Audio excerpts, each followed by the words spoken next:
नमस्कार। SBT news में आपका स्वागत है। पेश है 2 फरवरी शुक्रवार सुबह 11:15 बजे राजस्थान की बड़ी खबरें।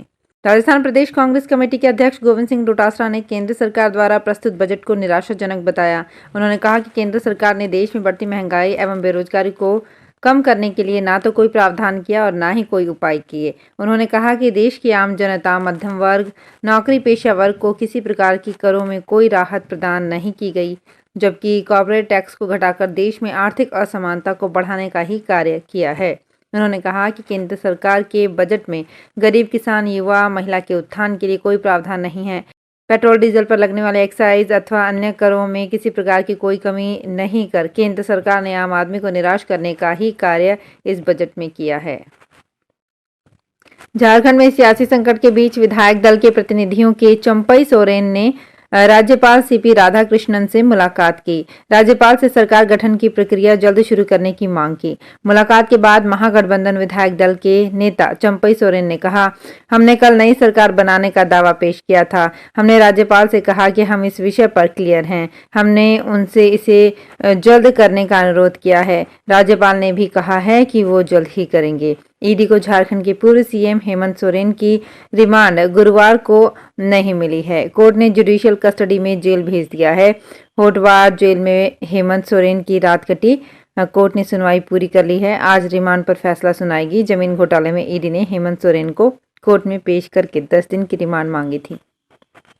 केंद्र सरकार के अंतरिम बजट में राजस्थान के लिए कोई नई स्कीम नहीं आई है। अंतरिम बजट के अनुसार केंद्रीय करों में हिस्सेदारी के रूप में राजस्थान को इस बार ज्यादा पैसा मिलेगा।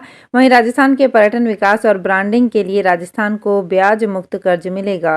राजस्थान भाजपा के प्रदेश अध्यक्ष सीपी जोशी ने इसे गरीब, युवा और महिलाओं को बजट के पक्ष में नहीं बताया है।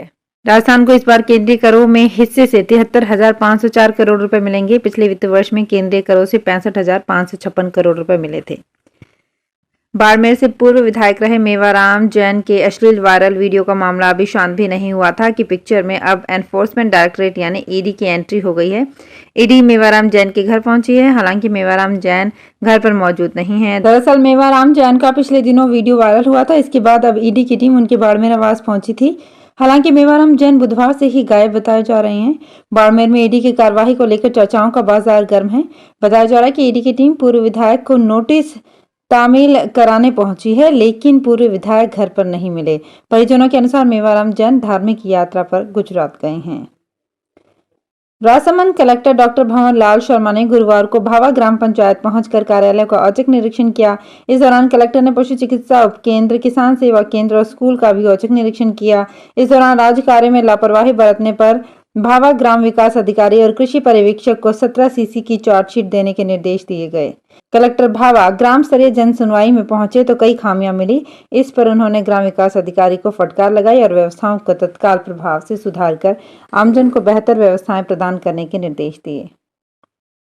राजस्थान के शिक्षा एवं पंचायती राज मंत्री मदन दिलावर ने केंद्रीय वित्त मंत्री निर्मला सीतारमण द्वारा संसद में प्रस्तुत अंतरिम बजट को सर्वस्पर्शी, समावेशी और गरीब कल्याण करने वाला बजट बताते हुए इसे प्रधानमंत्री नरेंद्र मोदी की गारंटी वाला बजट बताया है। दिलावर ने कहा कि बजट में 2047 तक भारत को विकसित भारत बनाने का लक्ष्य स्पष्ट नजर आता है। आगामी 5 वर्षों में 2 करोड़ नए प्रधानमंत्री आवास बनाने का लक्ष्य रखा गया है। इससे ग्रामीण क्षेत्र में रह रहे गरीब लोगों का अपना घर बनाने का सपना साकार होगा। केंद्र की मोदी सरकार के अंतरिम बजट को कांग्रेसी नेताओं ने सिरे से खारिज कर दिया है। वित्त मंत्री निर्मला सीतारमण की ओर से पेश किए गए अंतरिम बजट पर कई वरिष्ठ कांग्रेस नेताओं की प्रतिक्रियाएं आई हैं। इसी क्रम में राजस्थान से कांग्रेस पार्टी के वरिष्ठ नेता सचिन पायलट ने इस अंतरिम बजट को चुनावी भाषण बताया। उन्होंने कहा कि अंतरिम बजट में ना तो महंगाई कम करने के उपाय बताए गए हैं और न ही रोजगार पर ध्यान केंद्रित किया गया है। ले देकर सिर्फ अपना गुणगान किया गया है और अपनी पीठ थपथपाई है। इस भाषण में कुछ ऐसा निकल कर नहीं आया है जिससे जनता को कोई उम्मीद जग सके। भरतपुर से भाजपा सांसद रंजीता कोहली को बड़ी जिम्मेदारी दी गई है। कोहली को बीजेपी ने हरियाणा और दिल्ली का संयोजक नियुक्त किया है। दरअसल दिल्ली में होने वाले दलित सम्मेलन से पहले रंजीता कोहली को ये जिम्मेदारी दी गई है। उन्हें दलित सम्मेलन के लिए हरियाणा और दिल्ली का संयोजक बनाया गया है। बीजेपी के होने वाले सम्मेलन को प्रधानमंत्री नरेंद्र मोदी संबोधित करेंगे। जयपुर लिटरेचर फेस्टिवल में पहुंचे भारतीय क्रिकेट टीम के पूर्व कप्तान अजय जडेजा ने पाकिस्तानी बॉलर वसीम अकरम को अपना फेवरेट बॉलर बताया। उन्होंने कहा कि दुनिया भर में सबसे शानदार और घातक गेंदबाज मुझे पाकिस्तान के वसीम अकरम लगते हैं। उन जैसी फास्ट बॉलिंग और रिवर्स स्विंग कोई नहीं कर पाता था। उन जैसा पेस और लाइन लेंथ किसी और के पास नहीं था। जडेजा ने कहा कि अब और पहले के क्रिकेट में काफी फर्क आ गया है। पहले जब भारतीय टीम विदेशी दौरे पर जाती थी तब वो जाने से पहले टीम वहां की कंडीशन को लेकर कोई खास स्ट्रेटेजी नहीं बनती थी। तब हम लोग सिर्फ एक्सपीरियंस और अपॉर्चुनिटी के लिए बाहर जाया करते थे, जहां देश के लिए खेलने के साथ ही कपिल देव जैसे खिलाड़ियों के साथ रेसिंग रूम शेयर करने का मौका मिले। नगर निगम कोटा उत्तर की अतिक्रमण विरोधी टीम ने गुरुवार को सरोवर तालाब के पास गीता भवन रोड पर अवैध अतिक्रमण हटाया। इसी दौरान बड़ी संख्या में पुलिस जाब्ता भी मौजूद रहा। नगर निगम कोटा उत्तर अतिक्रमण विरोधी टीम इंचार्ज सीआई गंगा सहाय के नेतृत्व में ये कार्यवाही की गई। गीता भवन रोड पर लोगों ने अतिक्रमण कर कच्ची पक्की दुकानें बना ली थी। वहीं अवैध रूप से सड़क किनारे रखकर नॉनवेज भी बेचे जा रहे थे। शिकायत मिलने के बाद गुरुवार को ये कार्यवाही की गई। ज्ञानवापी के दक्षिणी में व्यास जी के तहखाने में मूर्तियों का दर्शन करने के लिए लोग पहुंच रहे हैं। बैरिकेडिंग के बाहर से ही भक्त झांक कर दर्शन कर रहे हैं। आम लोगों को तहखाने के अंदर जाने की इजाजत नहीं दी गई है। इससे पहले तहखाने में 31 साल बाद बुधवार देर रात 11 बजे मूर्तियां रखकर पूजा अर्चना की गई।